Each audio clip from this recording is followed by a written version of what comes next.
Om Gana Chimarandasya Gyananjana Shalakaya Chakshurun Militang Yena Tasmai Shri Gurave Namaha. Jai Shri Krishna Chaitanya Prabhu Nityananda Shri Advaita Gadadhara Shri Vasadi Gaura Bhakta Vrinda. Hare Krishna, Krishna Krishna, Hare Hare, Hare Rama, Hare Rama, Rama Rama, Hare Hare. So we're about to conclude our glorious weekend with you all. And we're sure it's been a very motivating time, a time for deep thinking and reconsideration, as well as a time for deciding which way you might want to go, deciding what is the focus and purpose of your life. You see, the very different thing about Vedic culture from the contemporary degradation is that Vedic culture stresses listening, and our so-called culture of today stresses talking. You just talk. It doesn't matter if you know what you're talking about or not. Just talk. Anyone can say anything, and it's taken seriously, even though the person may have no qualification whatsoever. But everyone's allowed to talk. But Vedic culture means be quiet and listen to authorized sources of knowledge. That's what Krishna asks for in Bhagavad Gita. Just listen. Maya sakta mana partha yogam yunjan marashra. Arjuna, I'm going to teach you how your consciousness can be attached to me.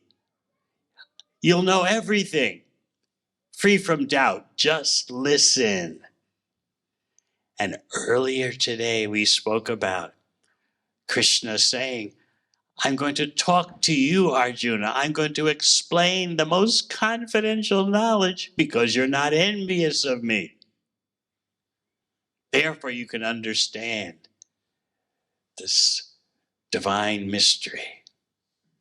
So understanding Krishna is the actual goal of human life. What does Krishna say in Bhagavad Gita? Janma karma chame divyam evam yoveti tattvata. If you can understand, Krishna says, if you can understand the scientific truth about his so-called janma, his appearance in this world, his so-called birth, and his activities, his so-called karma, activities, though, that are not forced by material nature. If you can understand all that through bhakti science, then takta deyam punar janma naiti mameti sorjuna. Then upon your giving up the present body, full of problems, you won't take another material body. You'll go to Krishna.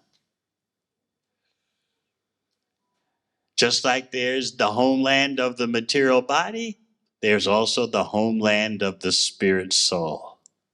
And that can be experienced even in this lifetime for the serious devotee.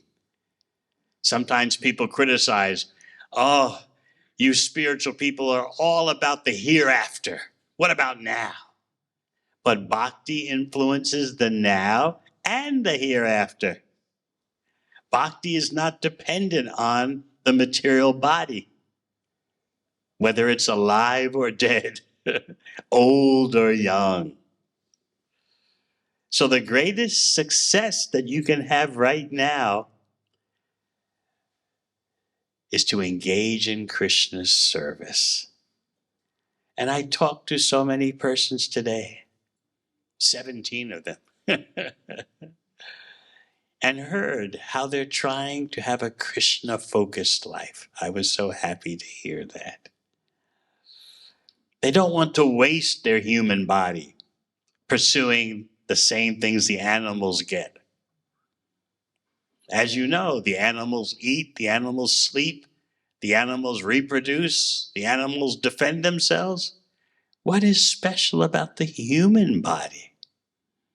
This weekend shows you the glory of the human body.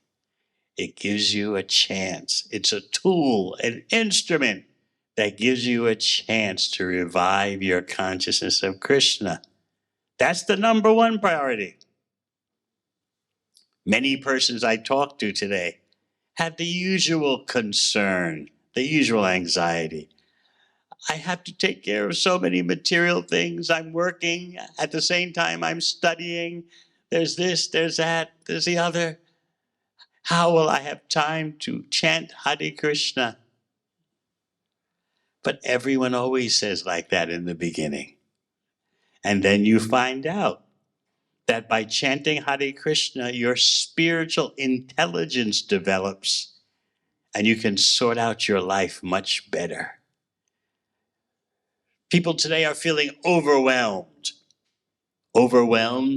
by their individual life, overwhelmed by what's happening in the world. So they are feeling so chaotic. What to do? I don't know.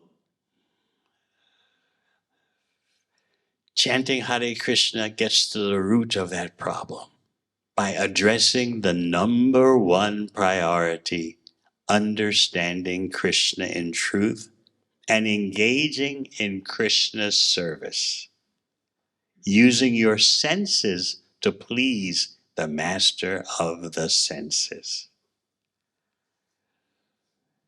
So you are all intelligent persons. Just by your hearing, what is the ultimate goal of life? You can make adjustments and then help others. By your being Krishna conscious, you can give the greatest help to others. What else is going to solve people's problems?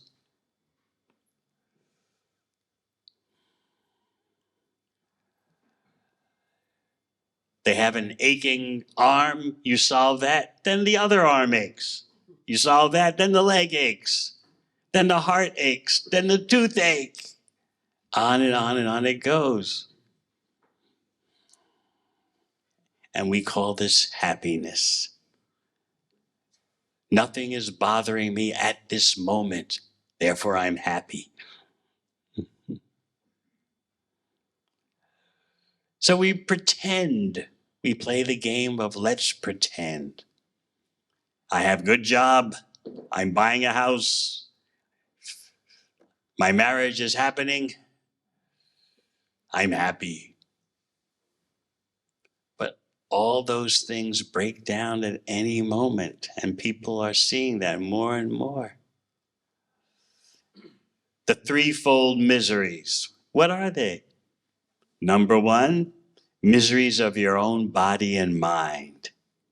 Number two, miseries caused by other living entities, insects or the government, relatives, family members, causing you problems. And number three, miseries caused by nature. That actually means the devatas. Giving you too much rain, not enough rain, too hot, earthquakes, tsunamis, all these things, pandemics. Yet we think we can have happiness on the material bodily platform. And Krishna in Bhagavad Gita says it's not possible. But we're going to show Krishna that he's wrong. Yes?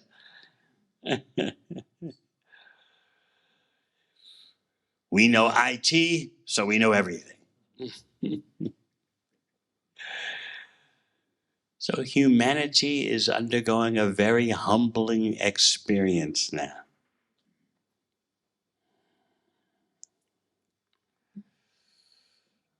One little microbe that's 1/10,000th the period, the dot that ends a sentence, 1/10,000th of that size is the COVID microbe.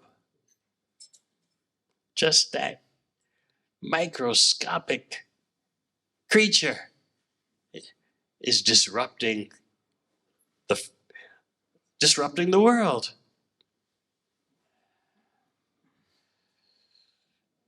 Just like in the USA, for example, every year the USA spends $750 billion on defense, but none of that could stop the COVID microbe. You don't even know what $1 trillion is. It's unimaginable. So this is a very good time now to reevaluate your life and your priorities. And that's what this weekend is all about. Reorientation, recalibration, adjustment. And in this way, your life can become glorious and you can help others to have a glorious life. Because Krishna wants consciousness of him to spread everywhere. And especially if you've been born in Bharat, it is your responsibility to understand for yourself the science of Krishna and then share it with others. That is your special obligation.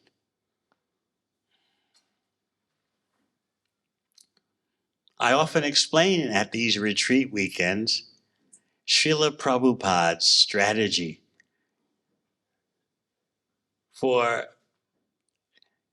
getting people to be Krishna conscious, to follow Krishna's instruction in Bhagavad Gita. He first tried in India, but no one would listen. This was in the 50s and 60s. Everyone was so focused on industrial development. That was, of course, Nehru's big policy. Enough of this Hindu folklore and mythology. We need industrial expansion. So in the 50s and 60s, although Srila Prabhupada tried to reawaken the knowledge of Bhagavad Gita as it is, concoctions and twists and distortions were present everywhere in India, but he wanted to establish the glories of Bhagavad Gita straight as it is, as Krishna is explaining it. But he couldn't get any help. So what did he do? He left and went to the USA. He expected when he arrived in the USA that no one would listen to him. He expected that as soon as they heard from him about the 4 rules, they would just laugh, say, "Get out of here." So what happened next is known as the pizza effect. How many of you know what the pizza effect is? Did you know? You know what pizza is, right? Yes, yes. Pizza originated amongst the poor in Italy. It was considered to be a very barren food only for those who had no money. Maybe like what, a simple khichdi? Of course, you can make khichdi very luxuriously, but it also can be very plain, you know? So pizza was considered like that, poor person's food. This was maybe 100 years ago or more in Italy. Then one Italian went to New York and opened up a pizza cafe. And gradually, the Americans went wild over pizza. And then what happened? Pizza was reintroduced into its homeland, into Italy, because it had become so famous in America. Now all the Italians are thinking pizza, pizza, pizza. So that's the pizza effect. And that's what Srila Prabhupada did with Bhagavad Gita. He took it outside of India, and the Americans and Europeans jumped on it. This is the greatest. And then Prabhupada brought these American and European devotees to India and said, just see, look, they all are mad after Bhagavad Gita, your book, your culture. They're all doing it. And so now you see the results in India today. So many Krishna devotees everywhere. So that was Srila Prabhupada's strategy, the pizza effect. He went overseas and made Krishna famous, and then came back to India and said, look, the Americans are mad after Krishna, your culture. And so then, of course, the people thought, oh, it must be good if the Americans and Europeans want it. So these are the various strategies for how to bring people to Krishna. And this weekend is an opportunity, a strategic opportunity for you all to understand who is Krishna. Why should you chant Hare Krishna? Why not the Devatas? I got so many questions today about the Devatas.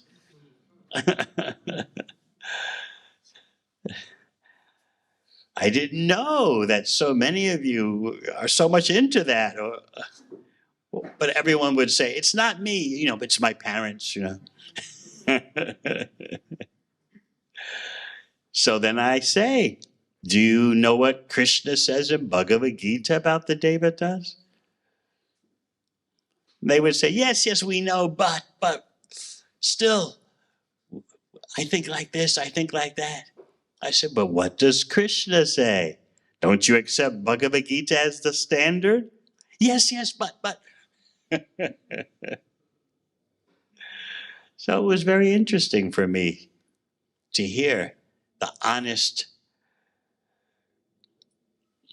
presentations.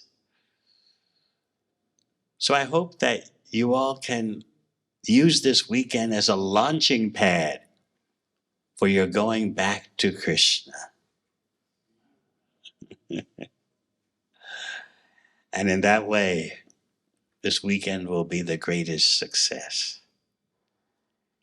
I've talked to some of you who've promised. I pulled the promise out of you. You promised you're going to gradually increase your chanting. I gave you the baby steps program that every week you increase your chanting by 1 round until you reach the minimum dosage of 16. Some of you said, oh, it's going to be difficult. Others said, 1 round every week increase, easy. You have to decide what you want.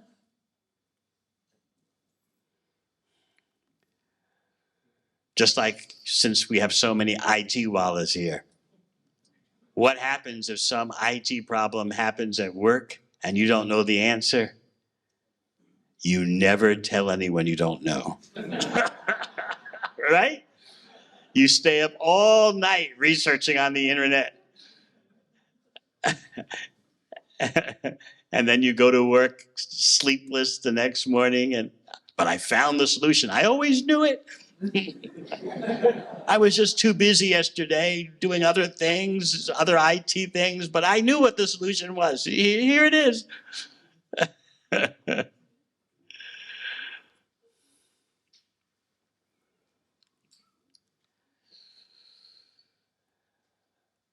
It's so easy to apply Krishna's instructions when we have inspiring association. And this weekend is meant to inspire you all. There's chanting, there's dancing, there's taking spiritual food, good camaraderie, good association, everything you need for yourself and your family. So we hope that this weekend has been transformative for you. So one last point I'd like to explain is that what is driving you onward in your life? What is driving you onward in your activities? The bhakti knowledge of rasa, flavor, can help you to understand, because every activity you're doing is because you're searching for a flavor. You're working to get money. And that possession of money is a flavor. I've got it. I've got money. And when you spend the money, there's also a flavor. It's called retail therapy.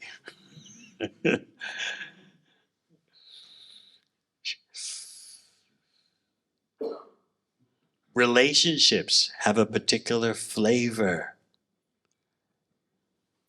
Parent and child, husband and wife, friend and friend.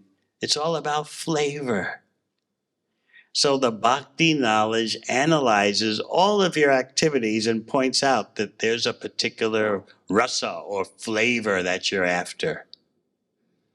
So you should then try to understand, what is the superior flavor? Because the problem with material flavors is that they're temporary and they fade so quickly, leaving you angry, frustrated, and disappointed. But the bhakti flavor simply increases in sweetness because it's a spiritual flavor. And where does the bhakti flavor come from? It comes from Krishna, who is the source, the reservoir of all flavors. So when you understand this science of rasa, the science of flavors, then you can see what's driving you on in material life, chasing the illusion, and what's driving you on in spiritual life. So I was explaining to some of you how chanting Hare Krishna gives a taste. And that taste is from out of this world. It's from the spiritual world. So you can prove to yourself about Krishna and the spiritual world just by chanting the Hare Krishna mantra.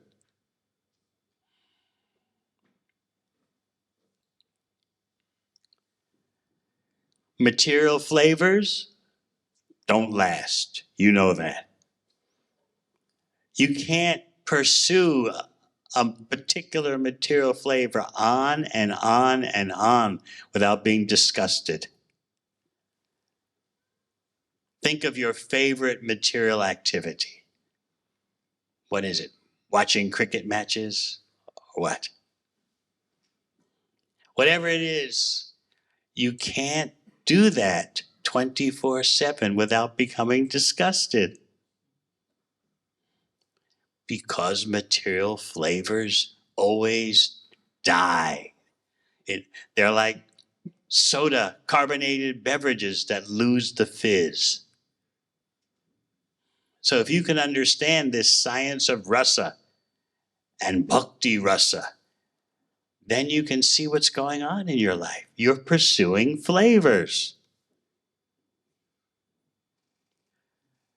I talked to so many ladies who came today, and they were concerned, oh, marriage, that means a particular flavor they're looking for. They have it in their mind. There'll be marriage, there'll be children, and they're actually visualizing a particular flavor. The men, they were thinking about that also, but they don't admit it so easily. They like to pretend that they're independent. But they're looking for the flavors also. Some of them are asking me what to do. Swami, I'm 31, 35. I have no wife. I gave them reassurance and comfort. I said, I talked to many young ladies today who are looking for a husband.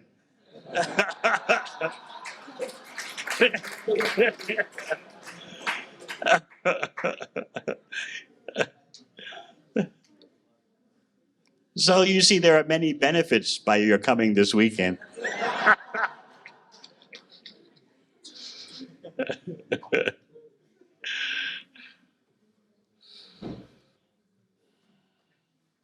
So every activity we do, whether material or spiritual, means we're chasing after a flavor. Can you see that now?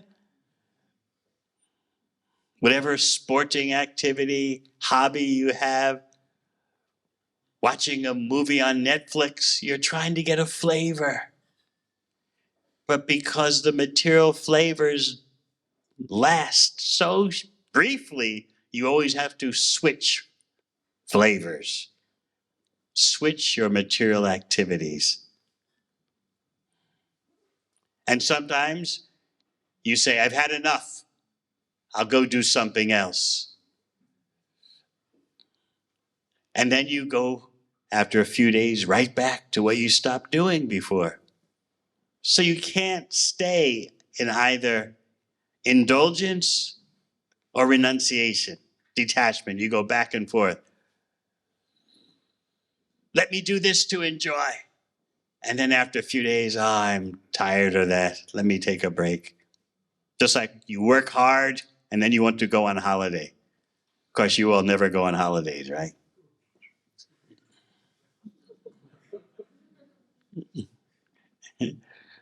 But when you become fully Australian, then you'll go on a holiday to the Gold Coast.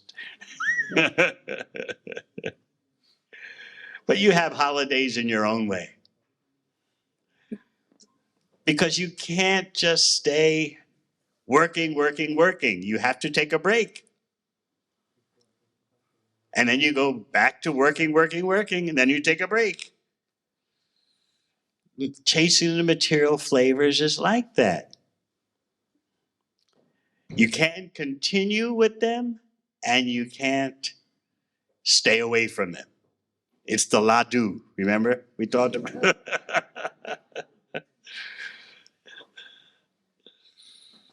Too sweet to resist and too hot to digest.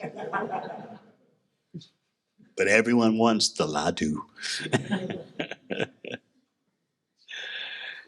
So once you understand about the bhakti science of flavors, rasa, you can see clearly what's dominating your life.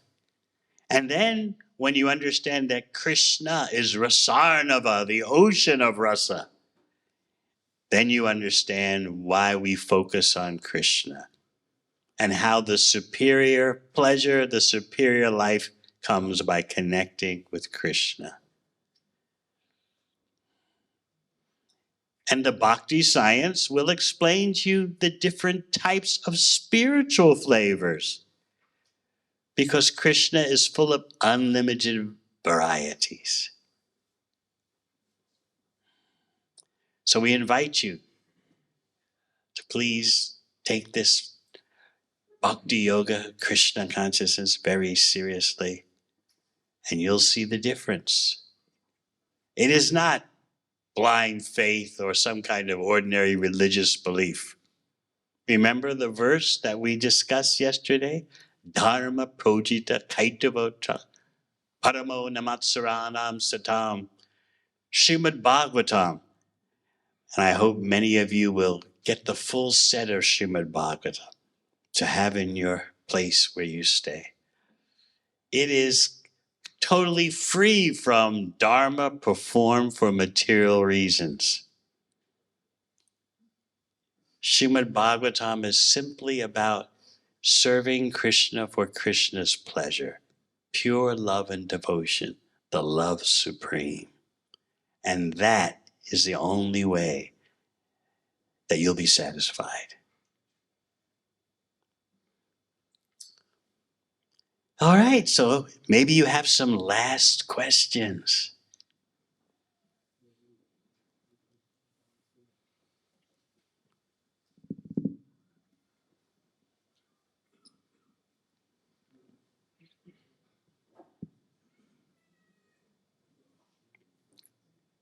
Hare Krishna Maharaji. I have a question. Sometimes we know the solution of the problem. And for example, we know the chanting is the solution of all problems. But still we don't follow. That is ignorance. That the solution is at hand, but you don't take advantage. But how to rid of this laziness? By associating with determined persons. You'll become like whom you associate with. If you associate with those who are becoming determined, you'll also become determined. But if you associate with those who say, oh, don't worry about this spiritual stuff.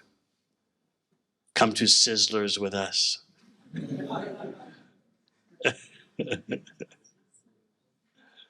We're in Australia now. No one can watch what we're doing from India. We have some drinking. We have some marijuana. We have some Netflix.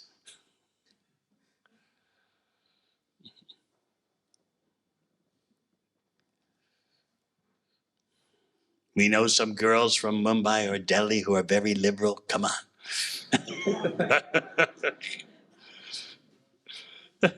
If you associate with those kind of persons, then you won't have any determination.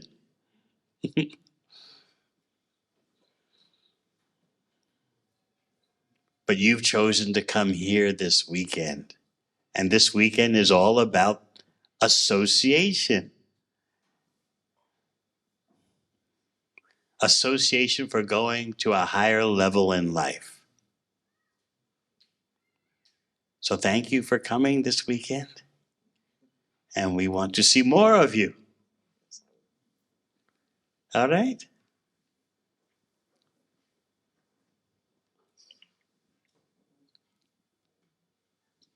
Maharaj, thank you for the amazing lecture. Just wanted to ask you how to develop taste for reading, because you are very inspirational. I have heard you have great taste for reading. So how to develop that taste for reading so that you can read the scriptures and imbibe in our lives? I wanted to understand Krishna. When you want to understand someone, you take advantage of all the possibilities. If someone wanted to understand you, what should they do? Listen to you. So Krishna is giving you opportunity to hear directly from him in Bhagavad Gita, to hear from his devotees in Śrīmad Bhāgavatam. Take advantage. So it's not so much whether I like to read or not. The point is, I wanted to understand Krishna in truth. And you should also want to understand Krishna in truth.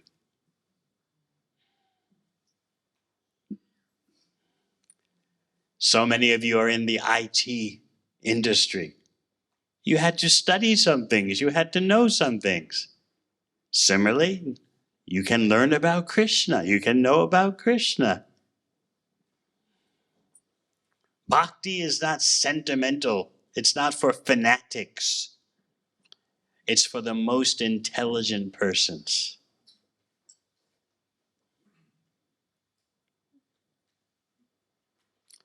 Ladies, any questions?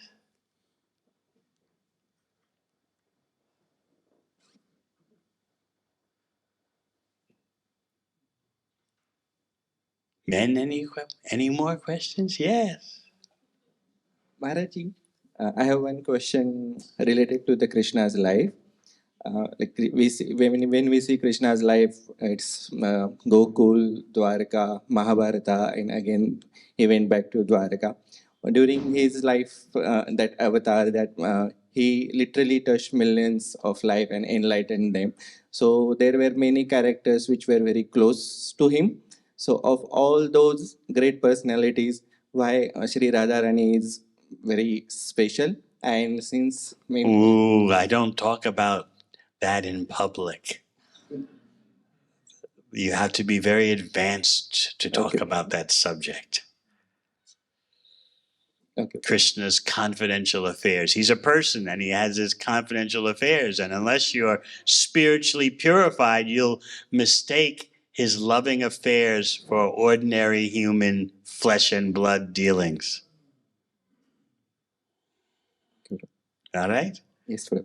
So you have to become more advanced if you want to discuss that topic. Krishna is a person, Purushottam, the supreme person. And so he has his personal affairs. How can you be a person and not have personal affairs? And some of his personal affairs are confidential. Just like you don't tell everyone everything you do, right? No. Does your family back in India know everything you're doing here in Australia? No. And you don't tell them. So Krishna has his personal stock of activities because he's the cause of all causes. So unless there's romance in Krishna, the ultimate source, how can it be there in you? We think that Krishna should bless us and give us all the romance, but he shouldn't have any. That's envy.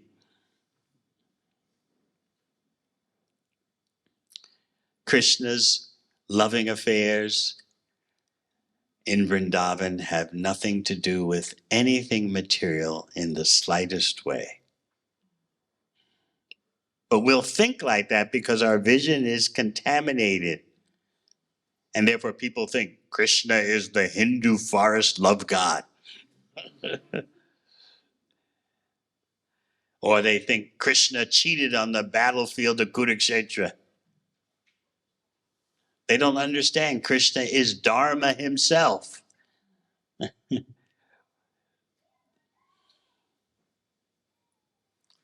Anything else?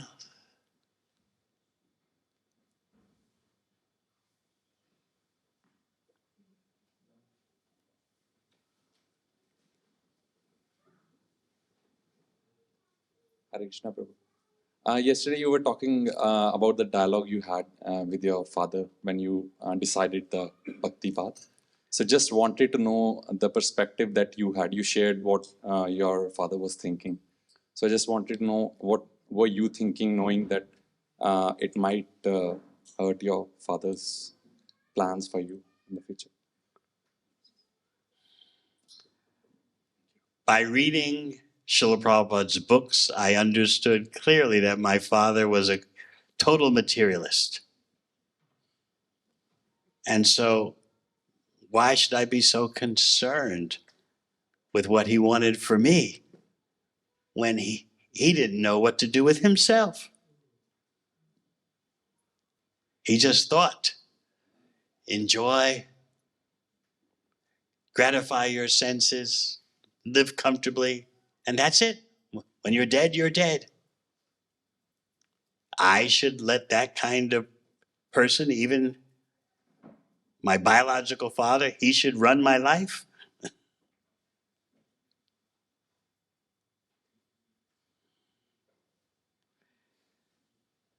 So I knew that it was not possible for him to understand.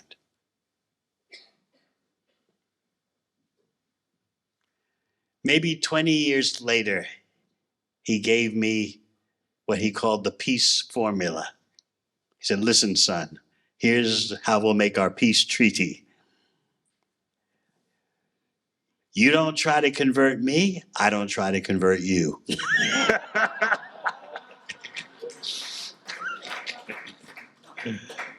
Everything was peaceful after that.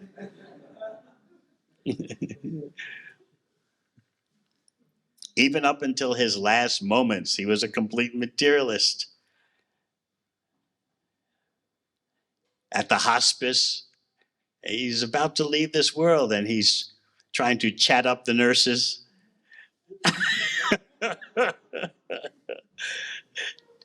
Telling my brother, who's a doctor, bring my credit card, I want to buy a red BMW. Up until the last moment. So I'm going to allow that to influence my life?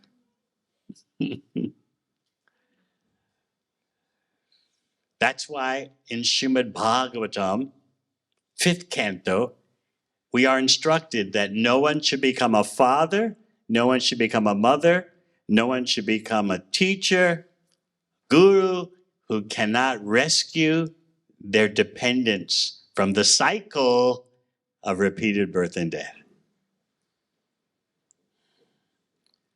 So think about that when you decide to be a father or anyone, a mother, teacher.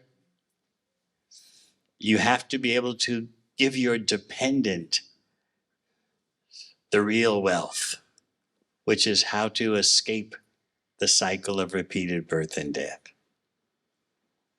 That is the instruction of Śrīmad Bhāgavatam.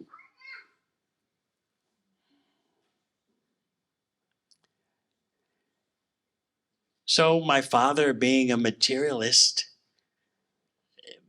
what more could he say? His son had achieved what he thought was the supreme destination. He was so happy about that.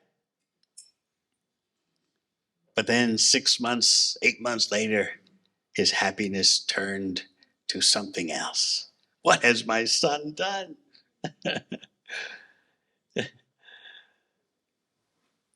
He's with these strange people,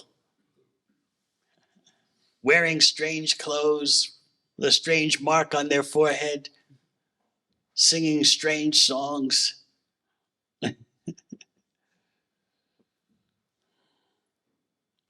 And I could understand how difficult it was for him to explain to his friends. 1 minute he's boasting to his friends, my son graduated from Yale University. And then, after 4 years of such boasting, soon after graduation, I become a brahmachari. He didn't understand what is a brahmachari. He didn't understand. You all have some understanding. He had zero understanding. My mother, she was different. She was a very devout Christian. And she was, of course, very attached to her first son. So what she thought was that it was just a phase that I was going through. But the phase has lasted how long? 50 years. Now she's 94.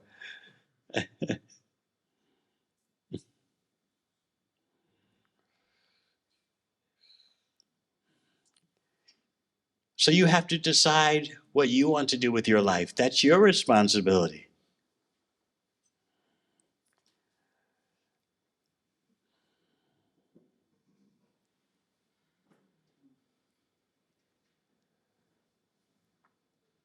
By choosing to serve Krishna,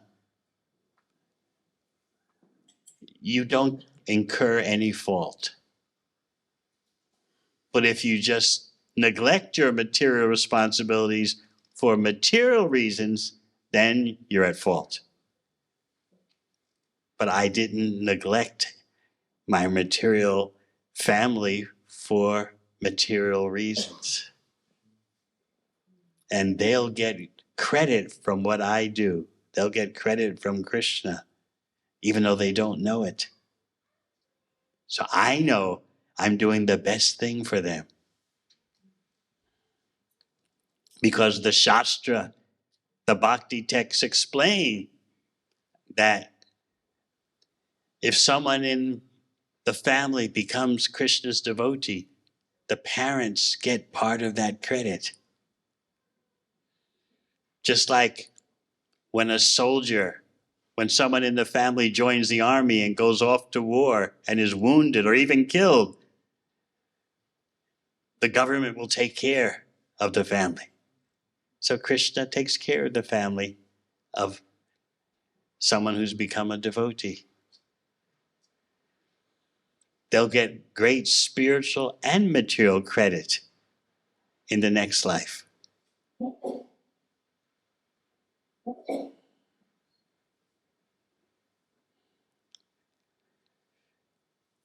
You can see today that whether in India or outside of India, many persons don't understand why someone would try to follow Krishna's instructions. Because we're so programmed for just economic prosperity as the ultimate good. But that kind of consciousness has destroyed the earth, and it's destroying people's psychology.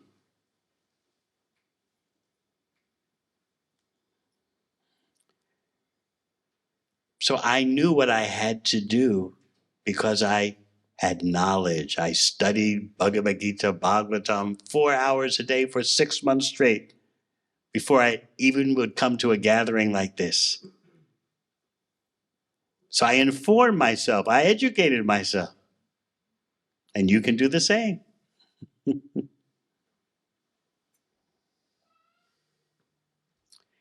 Anything else?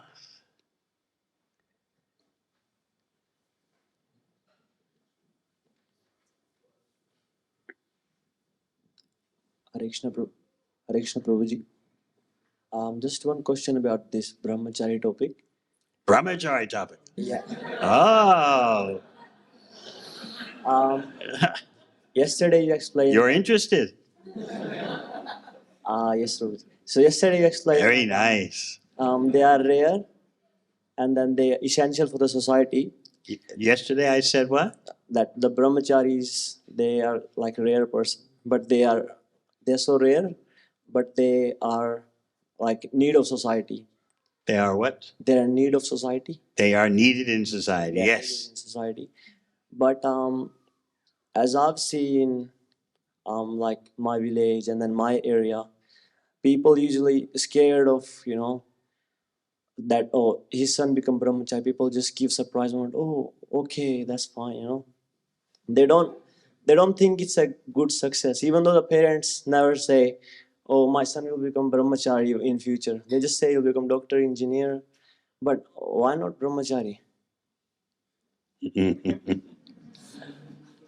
As I explained, they think economic prosperity is the Dharma. They've forgotten what is real Dharma. And if you want to be a brahmachari, you have to be convinced yourself. You have to be able to stand on your own 2 feet and be convinced yourself. Otherwise, you will be not effective as a brahmachari. You'll always be, what will always be on your mind is, what are the others thinking? What is their opinion? But you have to know for yourself, this is what I want to do with my short human life. But if you're always worried, what will this one think? What will that one think? There's no need then to be a brahmachari. You can be a nice householder devotee. So the brahmachari life is a special calling for those who want to full-time engage in Krishna's service without worrying about family or job responsibilities. Then they are free to take on so many big responsibilities, big services for Krishna's pleasure.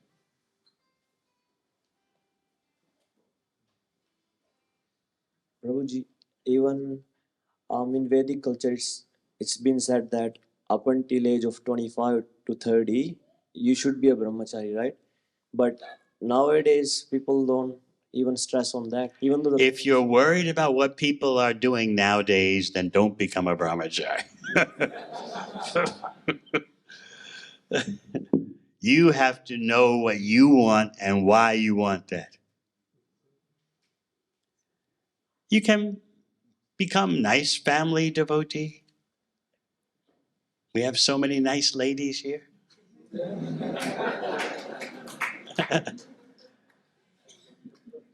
As I said yesterday, one good thing about the brahmachari life is it's much cheaper.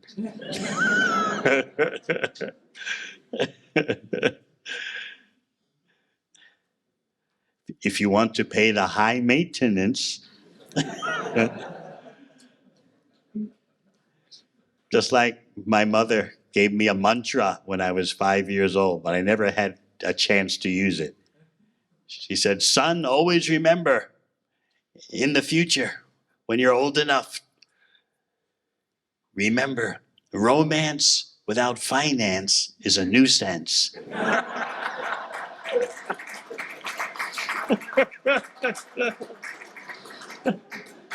Never had a chance to use the advice.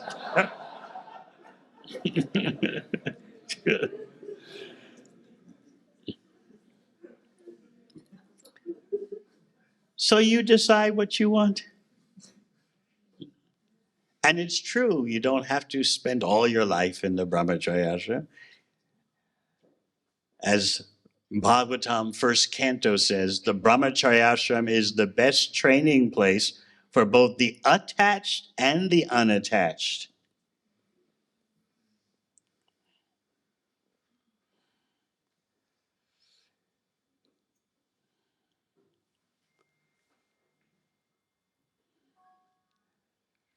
So I'm glad that at least one person here is thinking about it.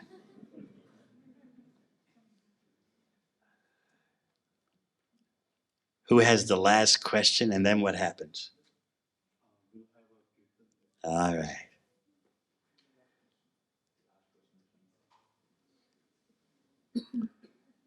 Who's our mridanga player for kirtan? There he is. Okay. Hare Krishna Prabhuji. Yes. Actually, my question is that everyone is saying that you are struggling, okay, but at the final they want result. So my question is very basic. I want to ask that what you achieve after becoming a brahmacharya. What do you what? What you become, like what you achieve in your life after becoming brahmacharya. Peace and quiet.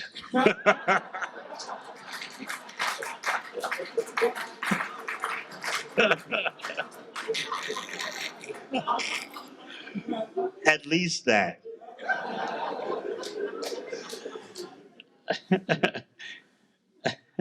Peace of mind. But other people always think that you don't get achieve success like always achieving. As I say, if you're worried about what other people say, don't be a brahmachari. And one more question. You said that Krishna is on the origin of the spiritual world and the material world. So my question is that why Krishna made a material world if he wants that spiritual? It's for you. Because you wanted to experience life separate from Krishna. So he created a dream world for you. So actually, you created the world because of your desires to rebel. Krishna is just facilitating your desires. He's made an arrangement for your desires.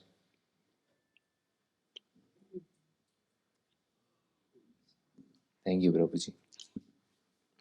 All right. So I thank you all for your kind attention.